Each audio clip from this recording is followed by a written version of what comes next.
Thanks, everybody. It's awesome to be here. Thank you all for coming out and joining us. Apologies for the kind of wonky setup we got up here. I was just joking. This is what 2 computer crashes in 1 week looks like. But we have Ubuntu running and should be okay. So I think step 1, real quick, like very informal survey. So this is the Hyperledger developer workshop. Who's like already developing on Hyperledger, doing work with it? Totally cool. Okay. Who's worked on permission blockchain stacks, is familiar with permission blockchain as opposed to permissionless open blockchains, kind of has dug into that a bit? Yes, no? Okay. Who could use just a high level refresher, kind of cover the space, what all this means, what it is? Okay, cool. All right, so in that event, we'll do some slides. And with the aim of getting, I think the goal for this will be time permitting, kind of get people familiar with Hyperledger, one particular project rather. We'll get into what Hyperledger is, but Hyperledger Fabric, it's a very popular one. It probably has the most traction at this point. And just try to get through the kind of installation configuration process with the goal of getting up to the point of deploying a very simple smart contract and being able to interact with it a little bit and just kind of understand how all that stuff works in this permission Hyperledger ecosystem.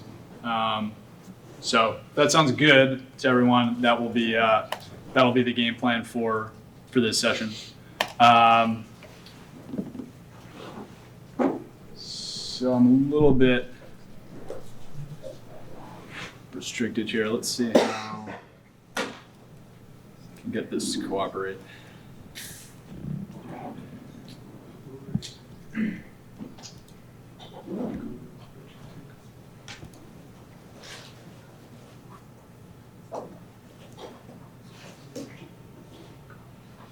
All right, good enough. So as you were saying, just to introduce real quick, so yeah, I'm Greg Skerry. I'm a solutions architect with Altoros. We're predominantly a cloud infrastructure provider and trainer in the IT infrastructure space. So we do a lot with Cloud Foundry, infrastructure as a service solutions, that sort of thing. But we also have an enterprise blockchain practice that's been running for a number of years. So I work with that team. Background being kind of originally econ, financial services, kind of pivoted into IT integration, and now in blockchain. So I like to caveat, I'm not a member of our engineering team or a full-time developer, so bear with me as we go through some of this stuff. But can kind of speak to, if you guys have questions sort of about what's going on in the permission space, what do larger companies, enterprises, what are they trying to do with blockchain? What draws them to the space? How do they approach it differently than you might see startups behaving in the permissionless space? Those sorts of things I can definitely give you some insights on those if you've got questions. We'll kind of breeze through the Altoros stuff. But yeah, so blockchain being one of a number of areas that we work in. Research, contract development, training, kind of a whole bunch of stuff. So I think what's the comfort level with kind of blockchain in general? So totally fine if do people want kind of the 101 of blockchain kind of intro? If people are more or less comfortable, we'll do it pretty quick. We'll do a real 60-second kind of breeze through. So we're talking about a ledger, distributed, right, decentralized, with this quote unquote smart contract capability. So and usually part of that decentralized distributed framework is consensus.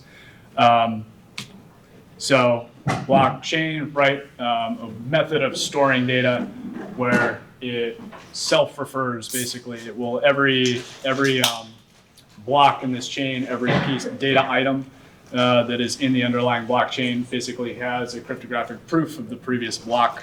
It's what links them together, and how you're able to verify a blockchain from the block that you pull up or happen to start looking at, right? So just like to point out, public key infrastructure, asymmetric cryptography. I have a private key and a public key. This whole concept been around for a long while in tech terms, well before blockchain. So it's worth kind of going back to some of that stuff. It's just as far as cryptographic cryptography fundamentals, because a lot of what you actually see implemented in blockchain is really kind of just taking that, and it's an interesting application of that underlying principle. You can have a private key and a public key send some sort of data over unencrypted channels, potentially, and have the message be secure and verifiable on the other end due to the public key. So as far as that data structure, where we said one block can tell you, you can verify everything coming from the previous block, comes from this Merkle tree sort of concept. So you have a block that's hashed, the next block that's hashed, 2 hashes, a hash of that, the next 2 hashes of those, all the way up to this root of a tree. So we see references to that. It's basically, long story short, that can be verified very quickly by just using that simple cryptographic one-way hashing. You can take a large store of information and verify it in an efficient manner. So we say distributed ledger, right? So this is going to be a current state and a history. We like to compare it to sort of a chessboard. You look at a chessboard, it's in a current state, but there's been however many, tens, hundreds, maybe even moves that led up to that state. So you have the chronological history as well as this current state. So that's pretty quick. Any questions and things? All good on that? Okay. So permission blockchain, private blockchain, probably get a lot of different opinions of it. Really, at the end of the day, it's just a few distinctions from a permissionless or open blockchain approach. So the first thing is that you're assuming the participants that onboard onto the network, that they know each other, that there's a concept or sense of identity somehow in whatever implementation you're looking at, that it's known participants, and that you can control basically who becomes part of the network. So you've kind of been doing these other development tracks potentially. You can go, if you want to, get a laptop, spin up an Ethereum node, and be part of the Ethereum mainnet.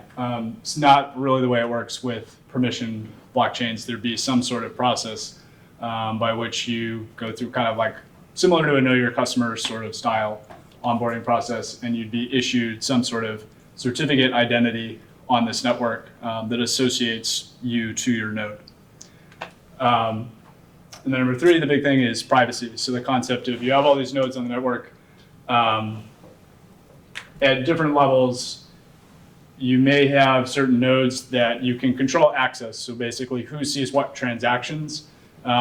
Basically permission, you're saying that framework provides some sort of capability to control. So A, B, and C might see transactions, X, Y, and Z might not see the transactions that are amongst A, B, and C on the network.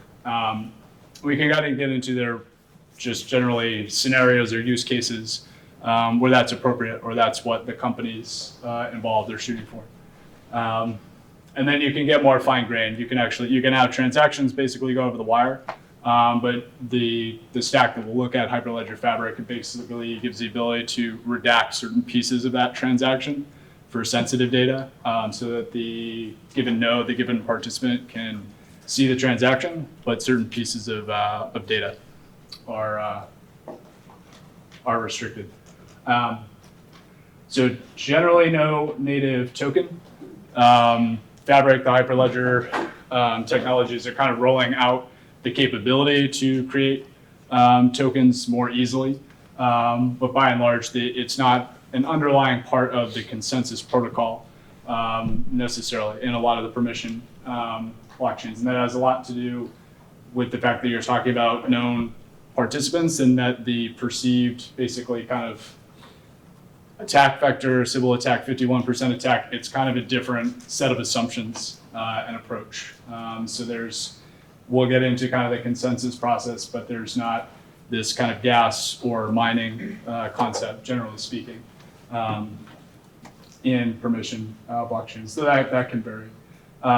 And then this is what we'll see. You're all here for the developer track. One of just the biggest realities is you want to get into Solidity development. There's a test net that you can just start deploying to. That's super awesome. It's very cool. In the permission space, you're generally talking about a custom-built network, right? The participants are getting together, creating their own network of nodes. So it comes with that is a little bit more of DevOps lifting that's required to get a permission network up and running. We'll use Docker pretty heavily on the examples here. And that's essentially why you're basically spinning up your own test net to operate on. So it's just kind of a quick comparison chart. Any questions on that? Any comments? Anything about that confusing? No? Okay. Cool. Yeah, quickly on performance. This can vary. It's evolving pretty quick amongst even in the permissionless open space. But obviously, Ethereum 2.0 release, all this stuff is kind of geared towards some of these bottleneck issues. So just as a point of reference, Fabric kind of starts at about 3,500 TPS and climbs pretty steadily up from there, depending on what sort of layer 2 you're adding on. We'll spend maybe just a couple minutes. We'll go through these slides like super fast. Probably won't necessarily have a chance to read them. But as we were into like sort of this concept that there's a fair amount of activity in permission blockchain. What is that activity? Kind of who's interested in it? We'll kind of speak to that. Just like to start off with a funny one. There's a Go-Go Digital Chickens in Guangzhou, and essentially they have Fitbits attached to the legs of these chickens. But so it does, in a way, it represents kind of one broad category that you see enterprise or permission blockchain being used for, just the provenance concept. So this is kind of sustainability or health conditions. This is sort of cage-free produce, grocery produce, 3.0. So how active was the poultry that you're getting on the shelf? Developing metrics for how healthy they were over the course of their life. Stock exchanges, Australian Stock Exchange is in the process of putting their clearinghouse functions on blockchain on the back end. So clearinghouse settlements is one that I think you'll see a lot. So you think of stock exchanges, institutional banking, investment banks, basically transacting amongst themselves. Long story short, kind of depending on what sort of finance background you have, just getting a trade has completed between two banks. In current state, that's bank one's records say one thing, bank two's records say something. Just the process of making sure those two are in sync and all the checks back and forth to where both parties are comfortable that a trade has completed and money has moved from point A to point B, that a security and asset has moved from point A to point B. Basically because of the money at stake, when it's in the billions of dollars for, say, a transaction, that process today of syncing two independent systems takes a number of days right now for banks to be confident that a transaction has settled. And in the human cost, the man hours involved in doing that, you're talking a lot of money. So this is kind of just a use case, a general category of use case, where if those banks, any financial institutions are on a decentralized but single source of record, right, for transactions clearing, that basically cuts out that settlement process. And because that can save billions of dollars or millions of dollars a year, it draws a lot of interest. Bank-to-bank exchanges, Ripple, kind of Swift, that whole area, I'm sure you guys have kind of heard allusions to. So there's that. Healthcare records, healthcare processing, just general themes. Any sort of process that involves multiple different legal companies, right, that aren't related to each other, and sensitive data. Like those two pieces sort of generally push you towards a permission blockchain sort of solution. Same sort of underlying problem. You don't want you have a payer, multiple insurance entities, intermediaries. The healthcare provider itself which also might be multiple organizations all keeping their records in sync. That's why it's such a headache to just kind of get your records moved from one provider or one insurer to another. So this is sort of a big kind of target area for blockchain. Obviously, the GDPR kind of privacy considerations, there's a lot of wrinkles to that in terms of having immutable ledgers, but we'll kind of gloss over that for now. We'll call out ID and licensing. There's not the stack that we'll really look at here, but we'll sort of get to Hyperledger. There's a number of different projects, one specific to identity, so it's Hyperledger Indy, worth looking at. It's the concept of self-sovereign identity, being able to verify things like your date of birth. So this is an example they always give you. Go to a bar, you're 21, you hand them your license, which has all sorts of information that has nothing to do with whether you're 21. And that's kind of the illustration, but you do that a lot in the digital realm, which is what leads to a lot of your personal data at these places that ultimately have breaches and all the sort of ripple effects of that. So a concept of being able to verify things about yourself, such as your age, without actually transferring the underlying data. So kind of a zero knowledge proof, if you heard that come up. It's kind of heavily baked into that concept of self-sovereign identity and what Indy's doing. So if that's of interest, something to take a look at. IoT, we'll skim over a little bit, but it comes up quite a bit in the enterprise space. Things like energy surplus trading is another big one. Supply chain, again, similar concept. Multiple entities that need to coordinate with each other, don't necessarily trust each other, don't necessarily trust any one entity to hold the single record amongst them, but has also kind of permission, privacy concerns or restrictions, right? We don't want our pricing data on an open permissionless chain. We don't want our customer data on an open permissionless chain. We don't want this, that, or the other. So again, kind of these repeating trends of why enterprises end up moving towards a private or permission kind of blockchain solution. IBM is pretty big in the space. So generally speaking, they contributed a lot of the source code of Hyperledger Fabric, which we'll be looking at today. So if it's of interest, you kind of want to get a sense of what they're doing in the space. They do have a number of high-profile projects that are worth looking at. OTC we'll go through, we'll kind of gloss over, but over-the-counter trading, basically peer-to-peer trading within the institutional finance space again, that they already conduct themselves peer-to-peer, but there's not a real, basically they then have to custom code or custom build their messaging systems, their interfacing systems to execute trades amongst themselves. There's no sort of standard or protocol for doing that. So there's a fair amount of attention of whether blockchain can sort of be that protocol or standard for the OTC market. Also, we've done a couple POCs in that area. So yeah, in provenance, we kind of open with that one, but there's a few different ones. Hyperledger kind of was one of the early ones with provenance of diamonds in the diamond industry, and we've seen it kind of go everywhere from retail products to fish and a whole lot of other areas. So it's kind of a broad category. Okay. Any questions on kind of the space or some of these use cases, just where permission blockchain is getting used? No? Okay. All right.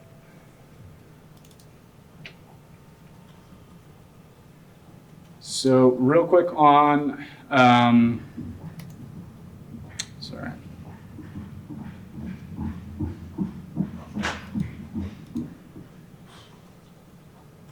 This back up.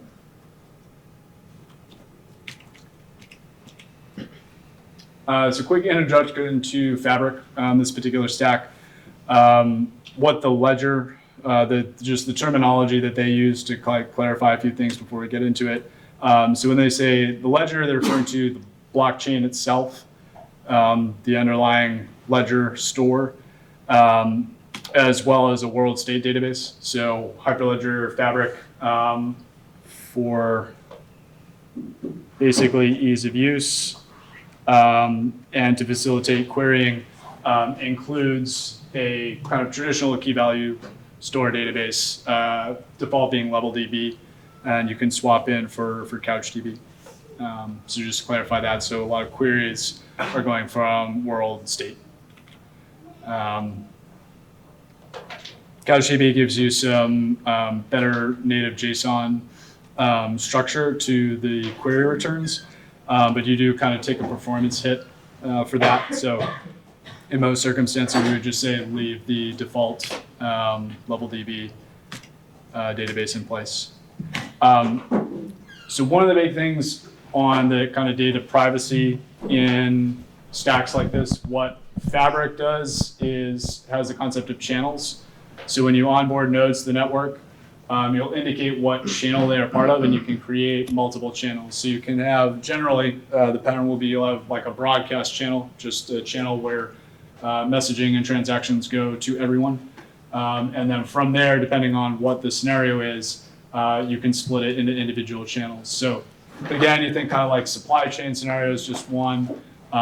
You might have a retailer or somebody in the wholesale section of the supply chain interacts with 3 or 4 providers, and they don't necessarily all want to be on the same chain for stuff as simple as pricing. We don't want our pricing arrangement with you to be visible to one of our direct competitors, right? So how do you get direct competitors on the same blockchain transmitting data but still be comfortable with it? So those sorts of examples. Channel is one of like the biggest features in Fabric that sort of addresses that issue. And they're essentially basically individual sub-ledgers. So you'll actually have a ledger for channel A and a ledger for channel B.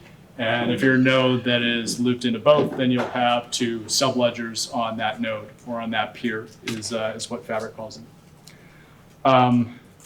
So private data we're referring to is basically, this is where you can have A, B, and C are all in channel 1, and they see all the transactions going back and forth amongst everyone. You still also have the option to say, even within that channel, even though we're comfortable with everyone seeing the transactions, there might be some data that we don't want visible from that specific transaction unless you're directly involved. So the OTC kind of concept that we mentioned in passing, that's sort of where everybody wants the trade data. Everyone wants to know this bond was issued for this amount of money at this interest rate, things like that. But by and large, a lot of the participants don't want it known that they were directly involved in that trade. So a lot of times you just get anonymized, these are transactions occurring on the network. But if you weren't one of the parties involved in it, you don't see who the parties were. If you were directly involved, then that information propagates through. And basically what's being implemented under the hood is part of the gossip protocol that occurs in Fabric. The private data state is transferred directly between the entities that permission onto that data. So if you're not, your node just never receives. The data isn't anywhere in the peer. It's not redacted at some middle level or like pasted over. It's not there on the node at all. And it's managed by the protocol layer. You'll get something akin to this, basically querying on data that you don't have access to. So just to kind of get a sense of what you're deploying, nodes will run what Hyperledger Fabric calls peers. So peers include the underlying ledger, as well as basically the Hyperledger software, the Hyperledger binaries will be deployed to these peers. And then as far as smart contracts, which Fabric calls chain code, those are going to be deployed to their own container environment.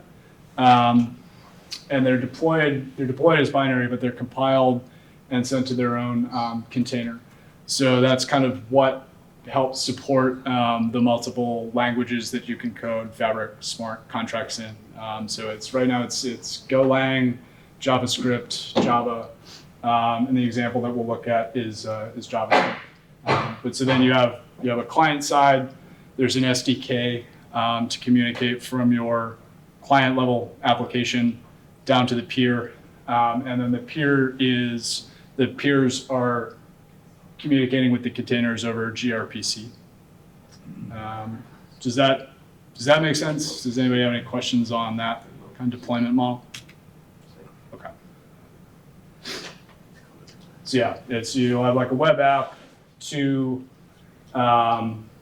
your backend for an API or something like that, looped into one of the SDKs that's available. The SDKs communicating to the peers over gRPC, the peers to the containers over gRPC. And what we're talking about with the kind of different entities, the different system components, you'll have a client, you'll have what we said, that concept of a peer that's holding the ledger, has the Hyperledger binaries.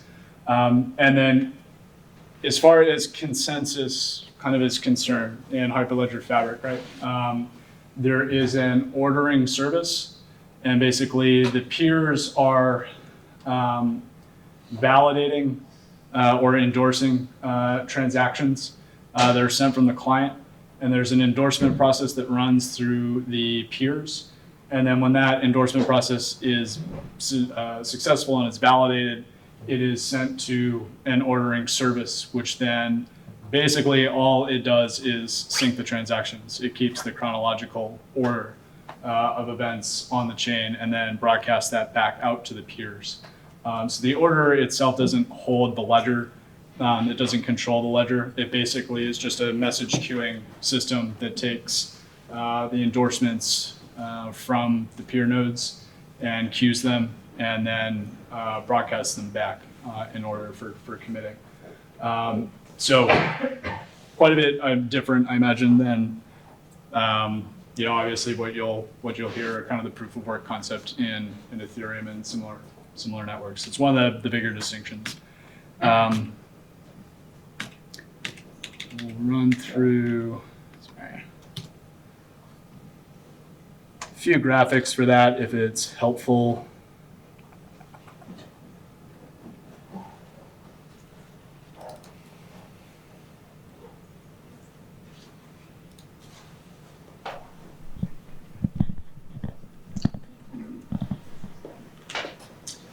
So your client, your client level, your client application will initialize transaction proposals. We'll send them to peers. The peers will run the chain code and come back with an endorsement and a signature from each of the peers signing off that the transaction is formatted correctly. We'll then send the response back to the client through the SDK, signaling to them that the endorsement was completed. And then the client, the application will actually send it to the ordering service. It will say, I got sign off from these peers. And then the ordering service will distribute it back to all the peers for commitment to the ledger. So one of the things with that is basically you can set how transactions are endorsed. Every transaction or every channel has a transaction endorsement policy that says this transaction needs to be endorsed by, it can be a simple 51% majority. You can specify with Boolean kind of logic. You can specify individual peers. That's not the most robust way to do it, but you can. And you can basically set what you want the sign-off process to be for an transaction endorsement for each channel. And then the peers will, once they get the broadcast back from the ordering service, will commit the transaction to the ledger and then communicate back to the client that it's now part of the blockchain.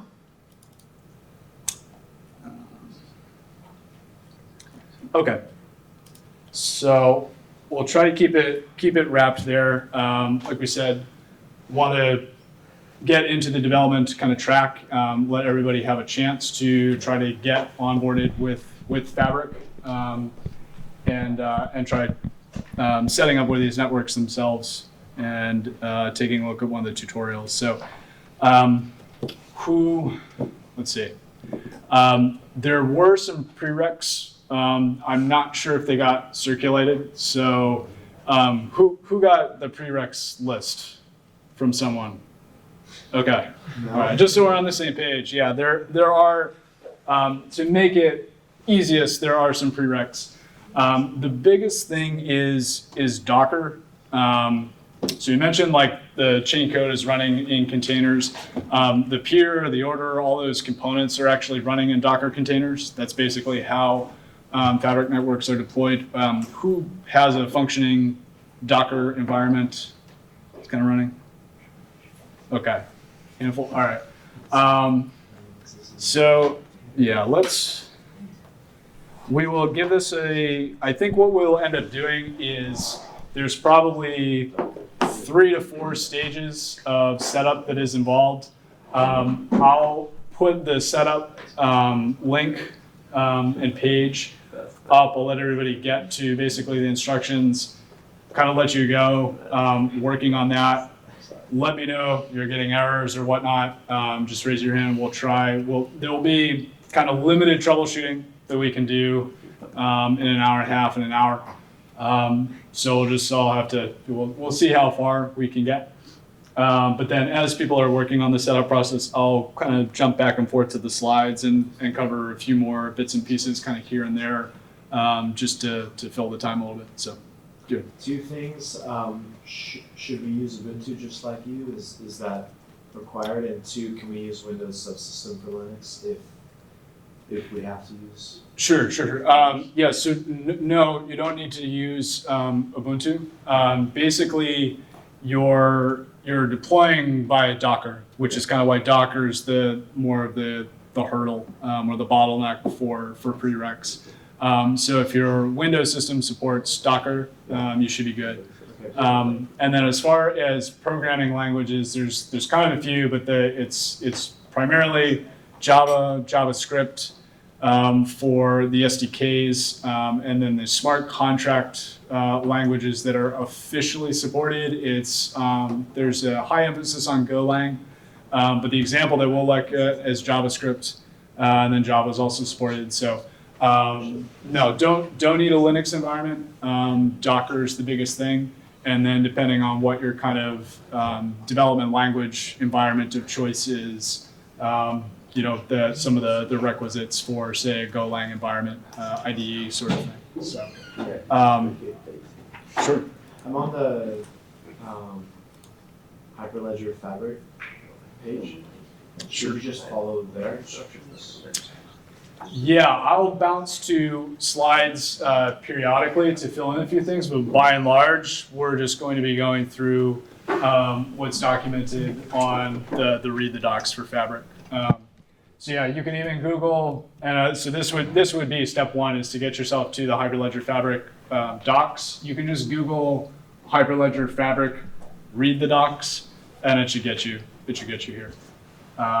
If you can't see that whole URL.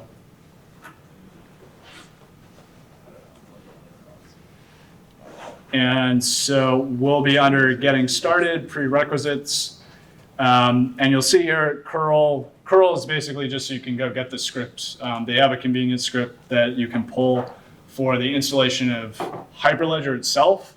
It's actually not that painful. It's a couple of lines, and it self deploys or self installs through their script. So it's Docker is really the biggest hurdle. But at this point, Docker has kind of desktop environment installations for Mac, for Windows. Maybe let's just take that survey real quick. How many Mac users? You got to raise your hands high for this one. Sorry, I just want a real. Okay, Windows users. Okay, and then Linux. Cool. And other. Linux. Okay, cool. So. Yeah, you want to go to Docker. I'll pull this up as well.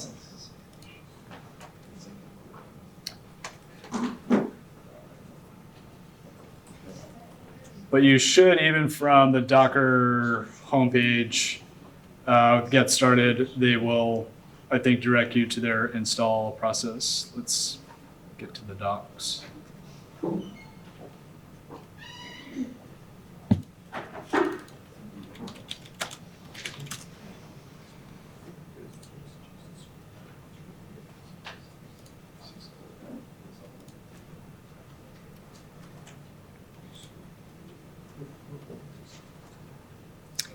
So you want,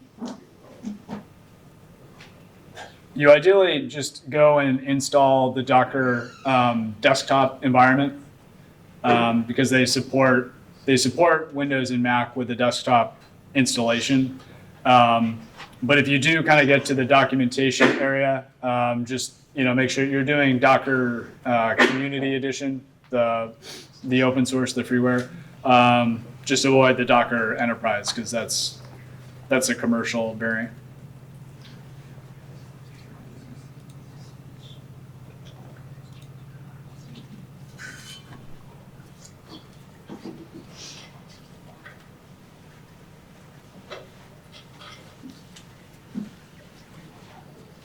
So yeah, if you get to Docker docs and the get started subsection of their docs, you should find links to OS X and Windows.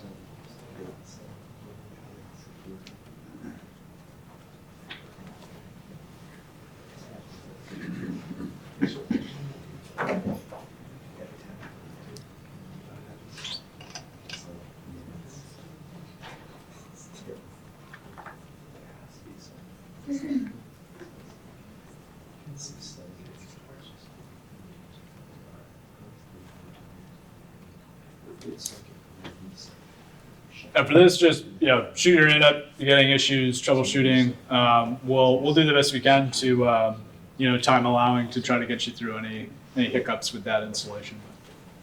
We'll set about like 10-ish minutes or so.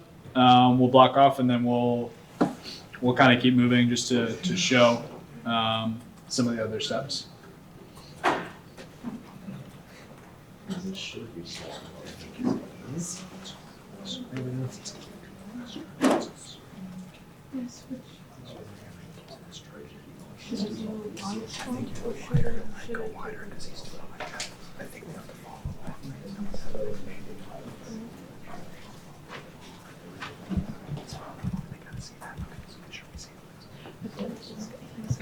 Okay.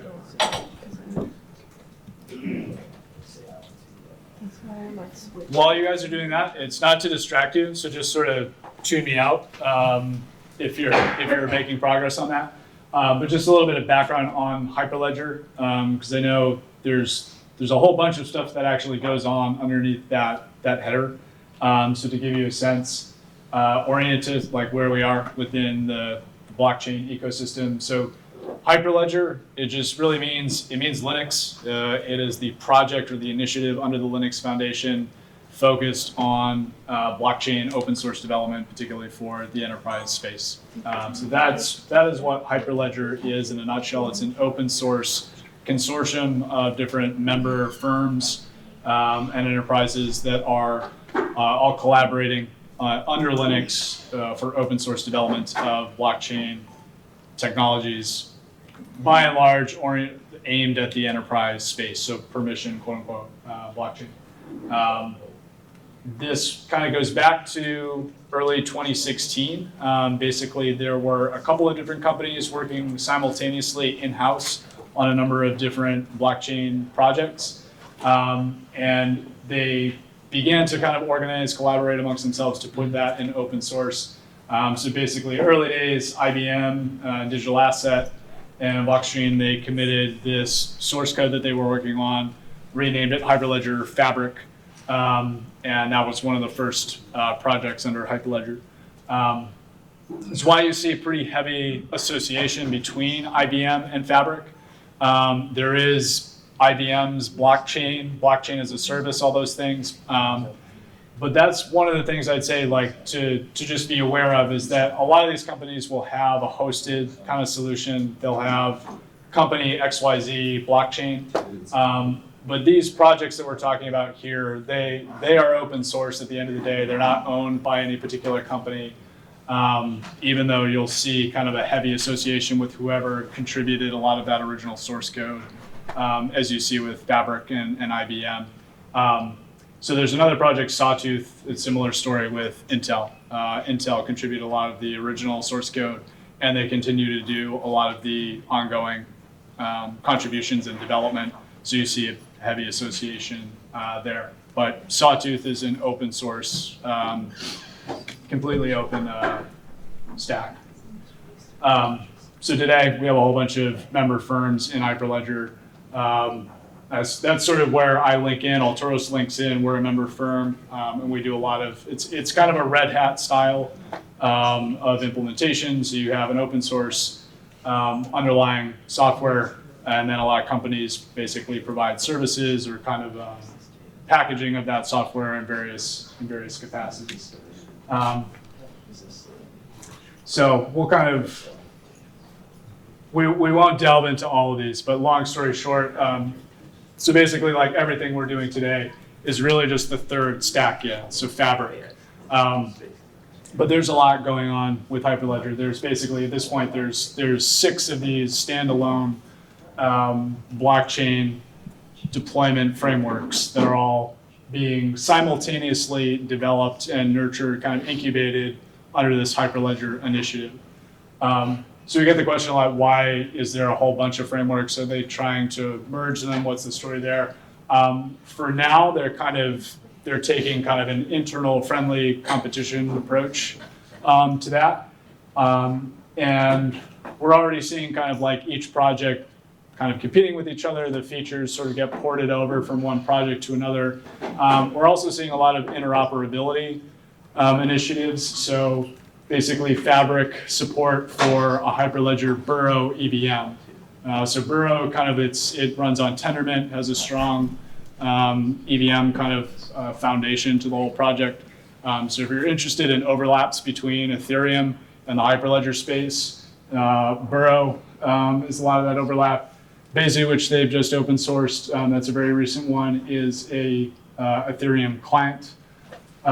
Sawtooth now has Burrow integration, so it has EVM, same thing with Fabric.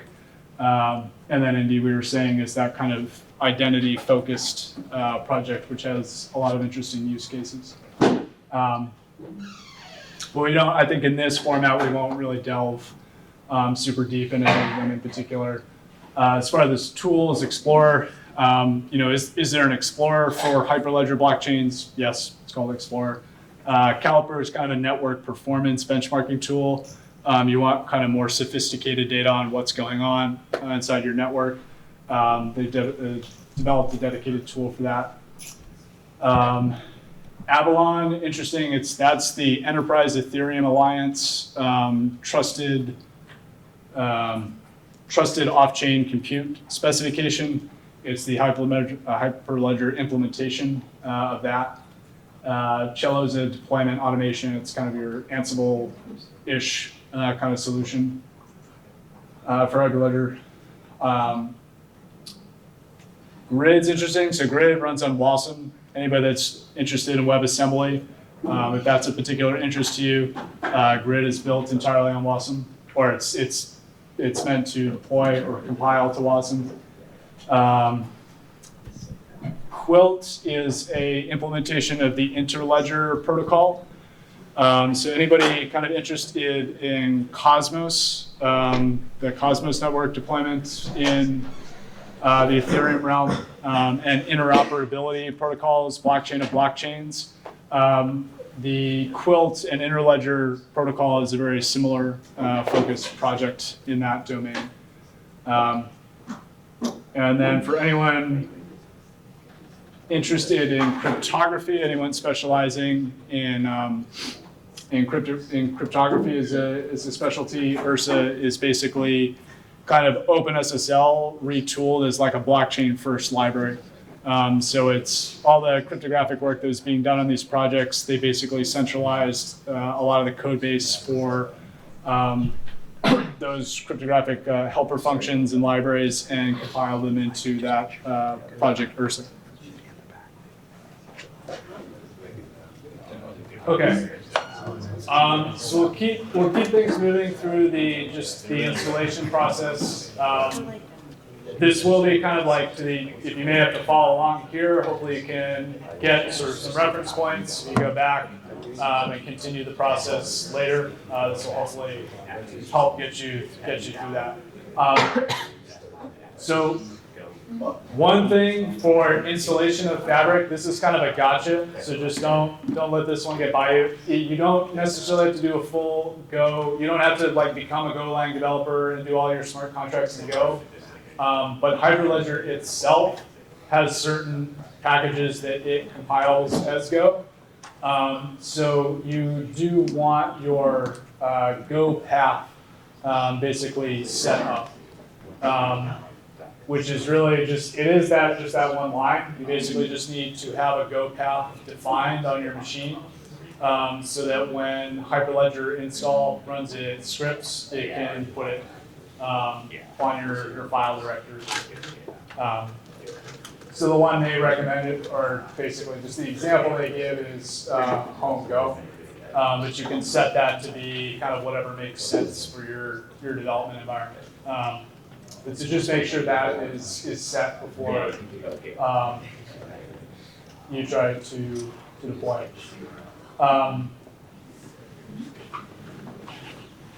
Sorry, I kind of glossed over Docker Compose. So Docker has kind of two submodules. The Compose is kind of an orchestration management utility that Docker provides. It's kind of similar to like a Kubernetes or that sort of thing. If you install the Docker desktop environment on Windows or Mac, Docker Compose will be automatically installed. For those of you that are on Linux or doing kind of an alternative installation, you just make sure there is like a separate installation process for Compose, and you do need it to deploy Fabric network. Let me see if I can get the Compose.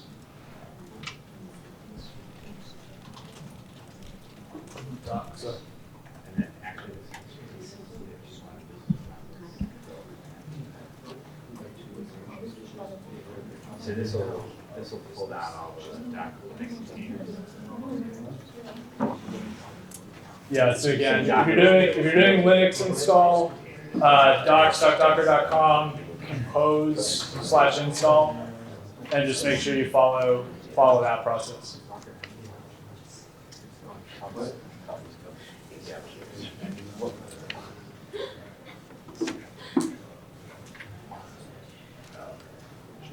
Just gonna try to get a list of links together on the side. So in that area, you have to wait.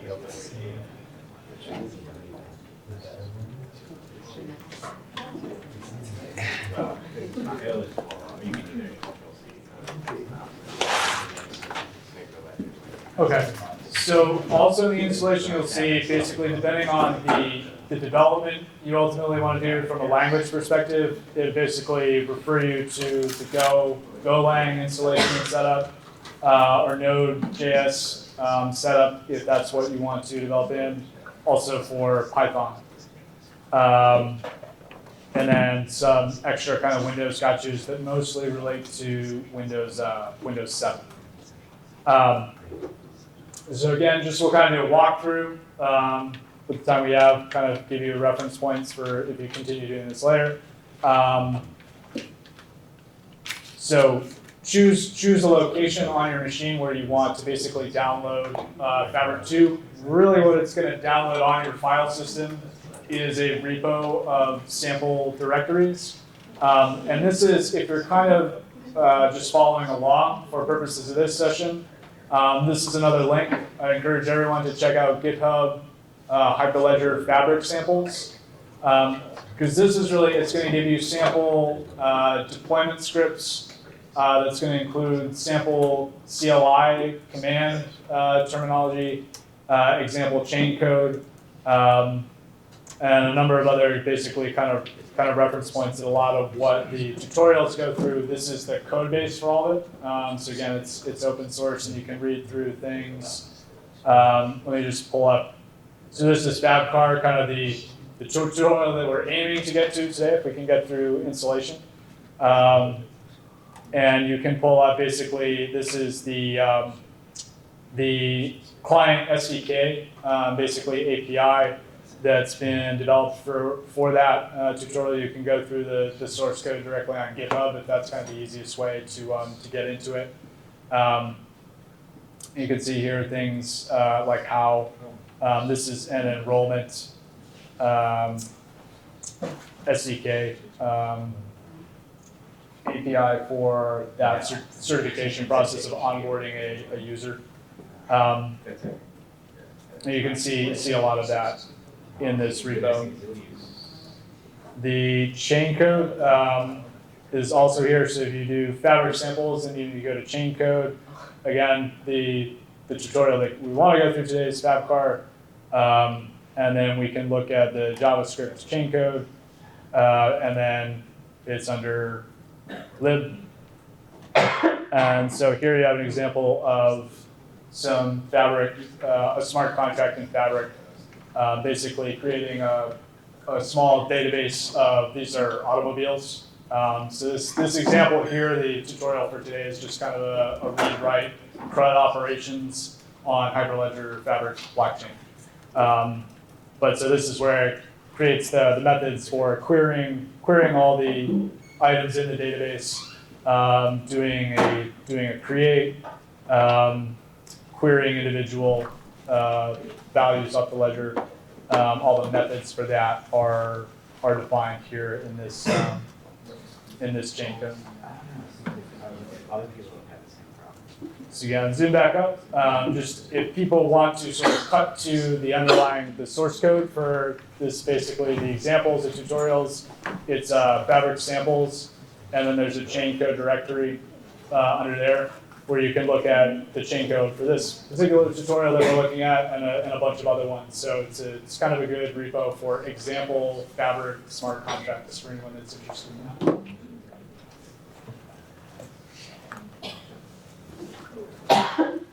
I realize this is hard to see, so apologies for that. I will loop back with the folks kind of doing the organizing, and if you guys are reachable somehow, I'll send out a list of all these links to everybody. I haven't. We're just. If we have a way to get in touch with you. So, well, I'll put my contact info.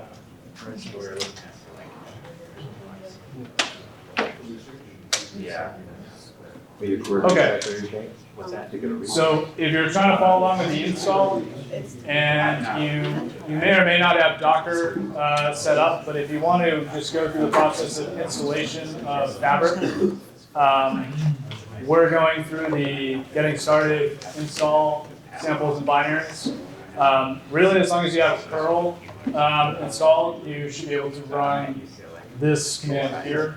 It should do kind of automated install for you. Oh, awesome. Yeah, you guys are shutting down something on Monday, right? Or it's at Anderson, it's like a blockchain event. Yeah.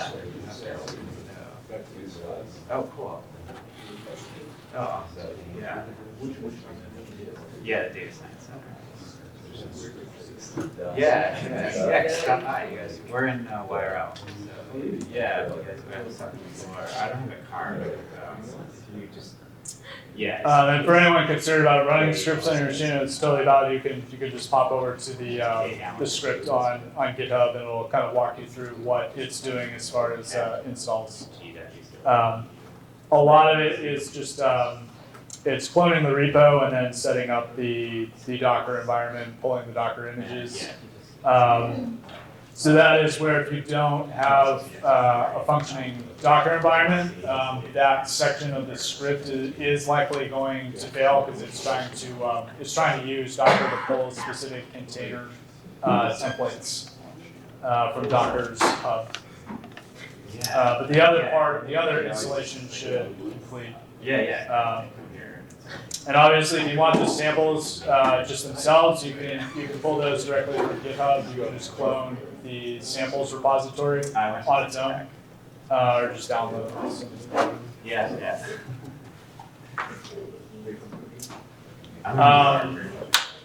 So real quick on just these utilities, to give folks some reference point. As we said, there's like this concept of identity and developing certificates and associating certificates to users and nodes on the network. So the cryptogen binary is basically what's going to create a lot of that material. It's going to create X509 certificates essentially for the nodes on the network.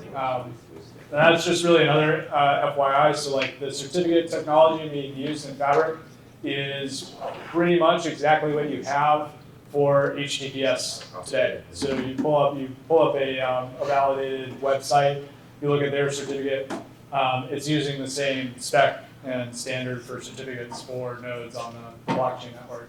And it's the cryptogen binary that's taking care of that. Config TX generator is going to create basically it's a utility for creating Genesis blocks and configuration transaction blocks on a given channel on the network. So one thing just as FYI is that as you configure or make changes to your network or given channels within the network, all of those changes and configurations are retained and committed to the ledger as basically configuration transactions. So your ledger at the end of the day is all the transactions between nodes, but also any edits or modifications made to the network itself. Those are actually going to be part of the ledger with Fabric. And so some of the Genesis blocks and some of those initial transactions are created by this particular binary result. And then there's a number of others. So running, kind of eating through our time. So I'll just kind of highlight. You can bookmark the developing applications section in the docs. It gives kind of an interesting use case, similar to what we were talking about. Some of the finance scenarios. Issuing debt is what they cover in that sort of tutorial and guide that they've set up for smart contracts. Then we'll take a look at the tutorials. So let's go ahead and we'll run. We'll go ahead and run this first app tutorial here.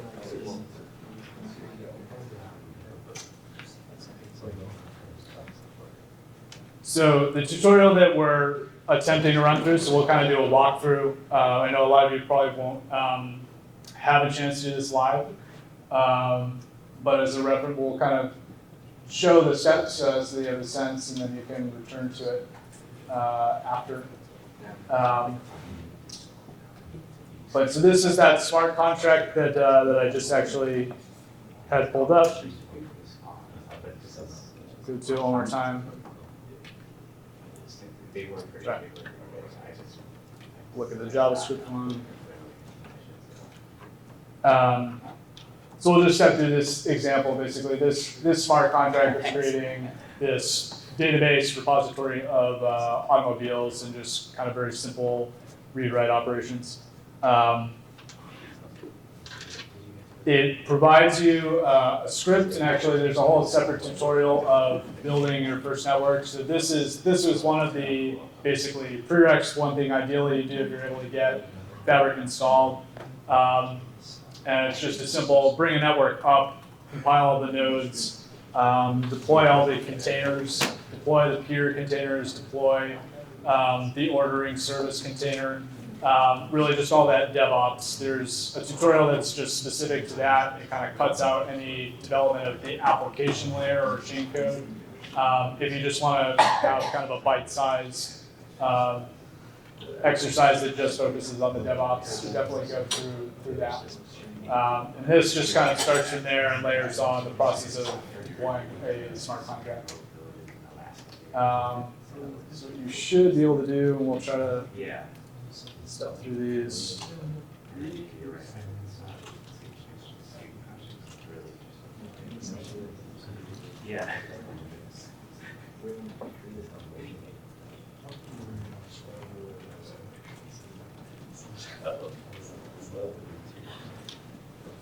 So they give you deployment scripts basically for booting up networks. If you're able to get to this point where you're able to run the Fabric samples, you'll have scripts provided to do a lot of the booting up networks and deploying kind of steps for you. So we'll go ahead and run this here. I'm just kind of talk to what it's doing as it does it.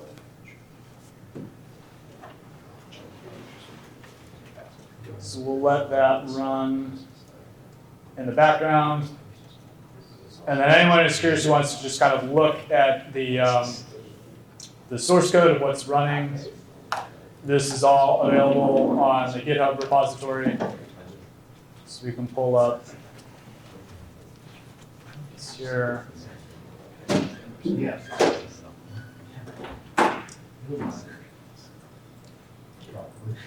Sorry.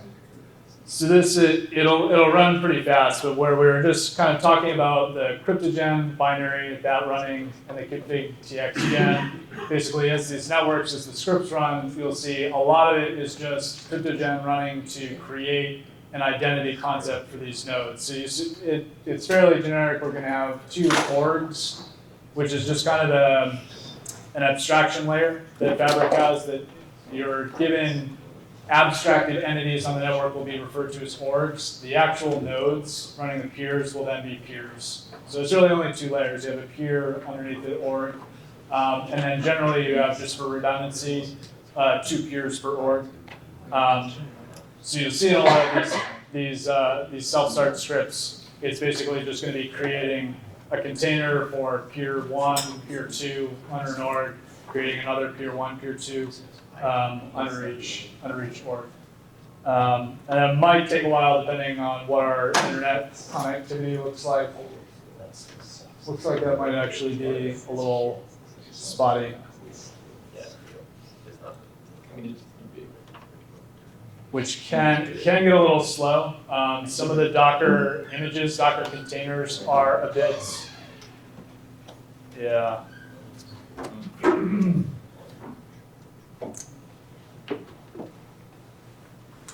I don't know if our internet access is gonna.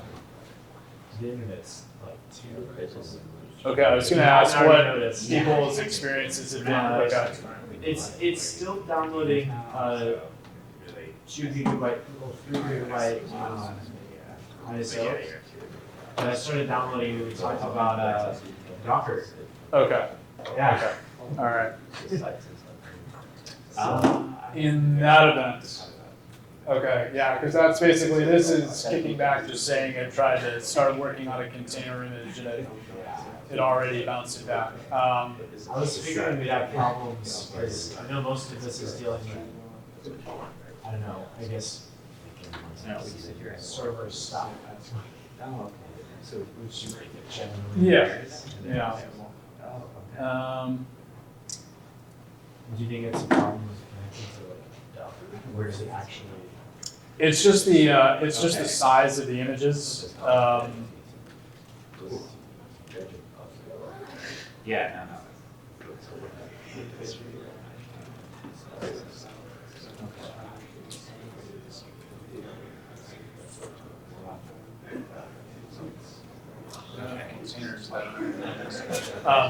Yeah, suffice to say, a lot of them are started like a half a gig and up. So if you've been running 3 gigs for a whole long while, this is like a whole bunch of images that are 2 gigs a piece. So we're gonna have to.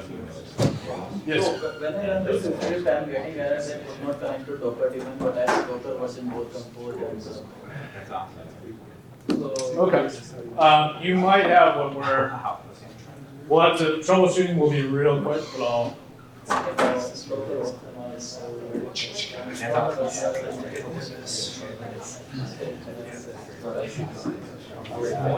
Huh? We're heavy. Yeah, you're gonna win. Not quite.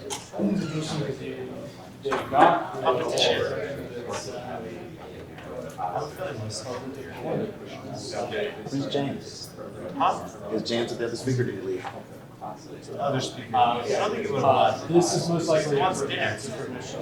I would Google. You know what I found out? Yeah, there is. That's it. Yeah. That's a document. Yeah, there's snacks. Right. It's a document. Yeah. It's Dinner. It's just like breakfast. I just Googled the Docker stock permissions and I Honestly, like I'm really satisfied. I don't know. I'm a little Okay. worried, but it's like this event has been. Alright, we'll give this No, it's okay. another shot.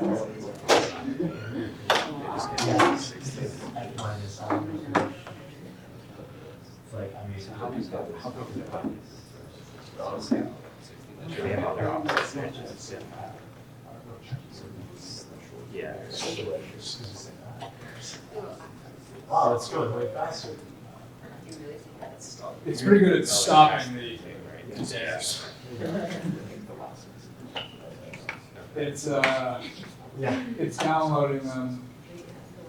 That's important. They changed the script, so I ran this earlier and it wipes it when you hold the network down. So I just, but I just kept it with the containers.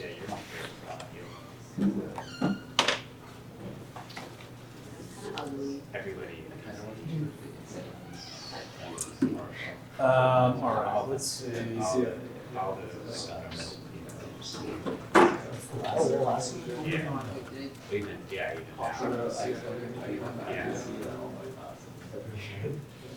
When is the whole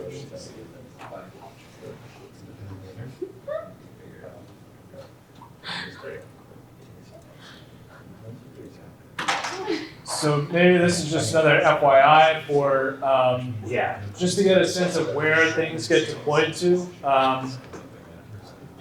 When you run, say, for first network, sorry.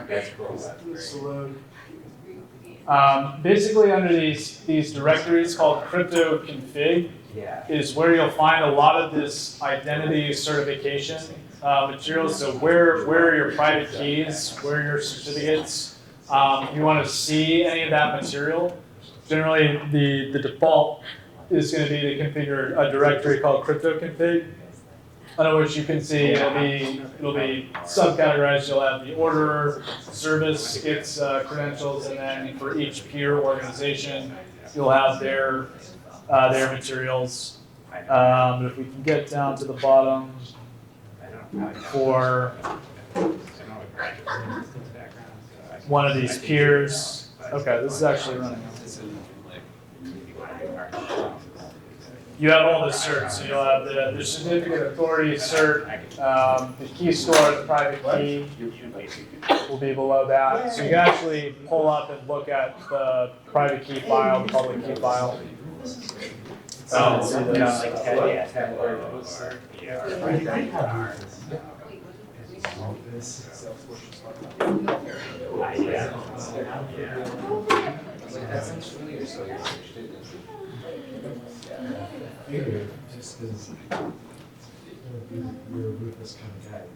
So if you're able to run the FabCar script and it is running, I'll have to let this kind of finish and then we can scroll back up, or if you can log the output.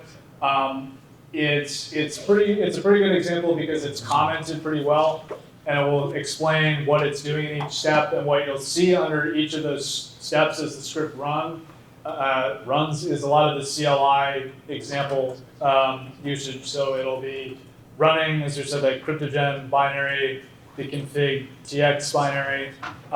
You'll see some of the process for deploying chain code, so install chain code and instantiate chain code. It has some good examples for each of that. That's what it is doing in the current step we see here. So it's running, and basically the way you ultimately run the CLIs for Hyperledger in a running network is that there's a CLI container. So this is, I guess, a good FYI is you will SSH and connect into a CLI container if you want to be working from the command line on the running network. And then you're able to run some of these commands that you see in in the script. So it gets very long, mostly because of this convention that when you're supplying environment variables or setting environment variables on these containers, it will basically be referencing paths on your local machine to pull up to those containers. And unfortunately, the paths are a bit long and wordy, which is why it's probably the biggest difficulty with reading these in the logs as it runs. But most of it is just the fact that that key or that cert, that's what I was trying to drill down in an IDE.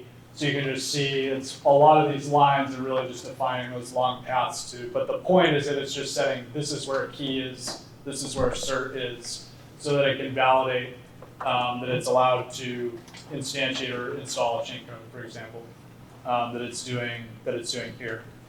So we see like how we get through this long line. It's really just tlsca example.com cert.pem. This is referring to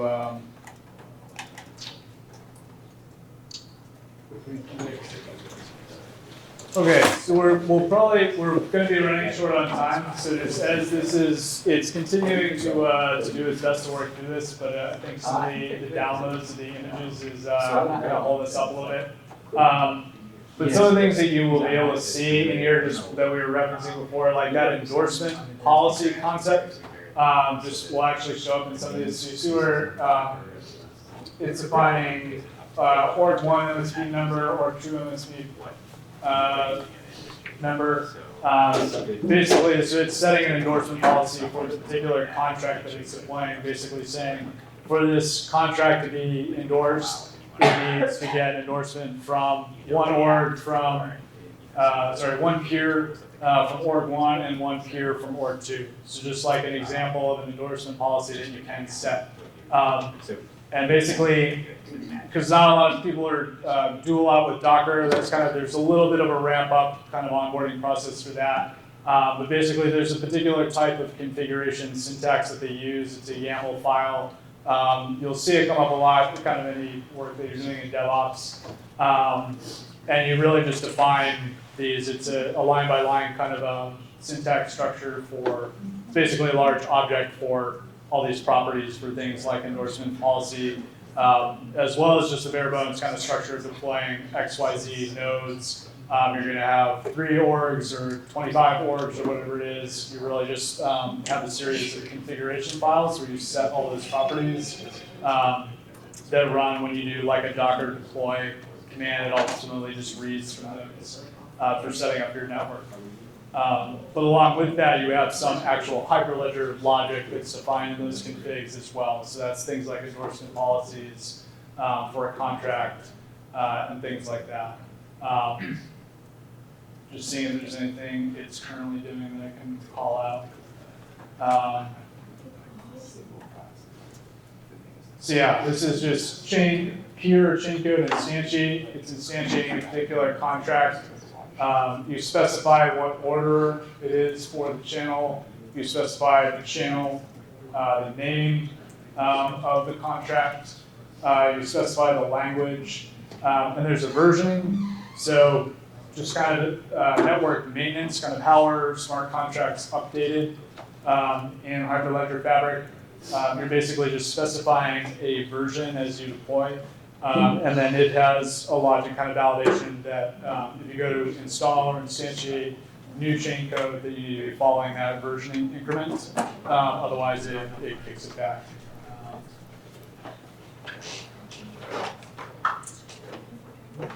And then most of what's following from this is really just going back to that kind of permission concept for a node to be able to do what it's doing right now, to instantiate chain code. It's basically saying TLS certificate authority file, and then basically giving locations for all these certs. So that's essentially how any given node that's trying to do something on the network is validating to the rest of the nodes who it is and that it has authority or permission to do whatever command it's executing.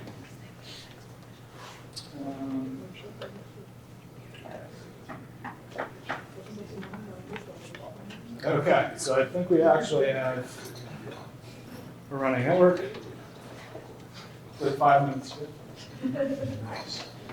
Way it always is, right?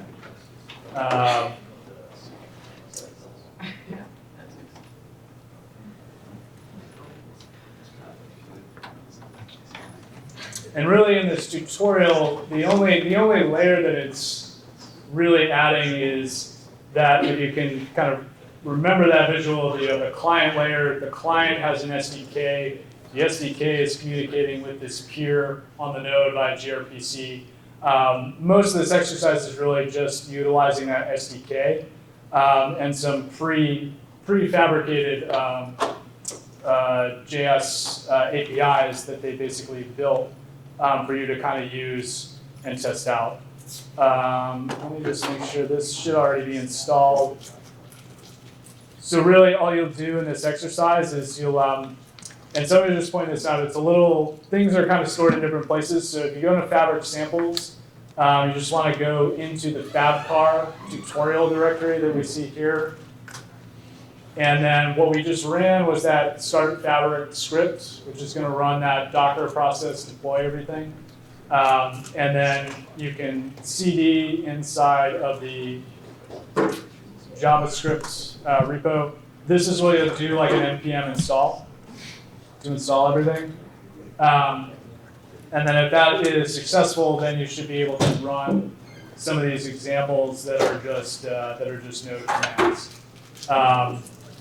So if you've gotten to that point, we should be able to run some of the basics like enroll and admin. We'll see if it's able to talk to it.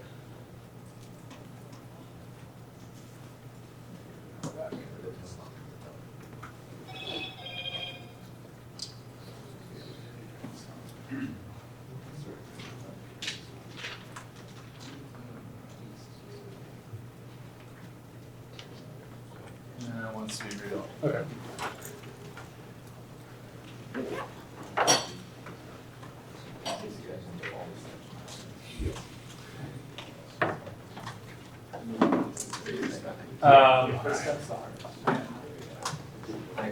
This will just be, yeah, it is kind of a gotcha FYI. The build for gRPC and Node is a little temperamental.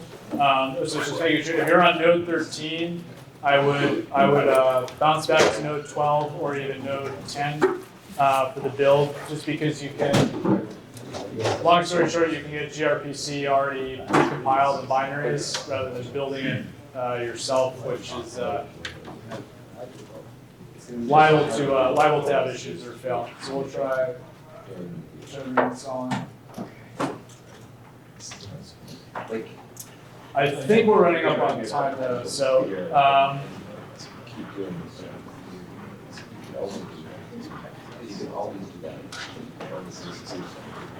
have they given you guys a Slack channel or any sort of like real-time thing for this? Okay.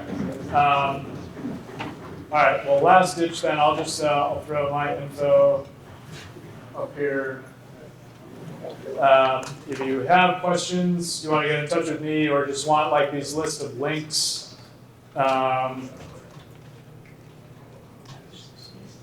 I can definitely get those out to anybody that wants it. So it's just it's Gregory.Skerry@Altoros, and I'll definitely try to get back to you with that. I think we only run till 3:35, so I think that'll be officially. We'll wrap there. Thanks, guys, so much for coming out, participating, dealing with the headaches. Thank you. And hopefully this gets you started and gets you kind of oriented to continue working with any of this stuff. And like I said, if I can, if you have any further assistance, definitely let me know. So, thanks.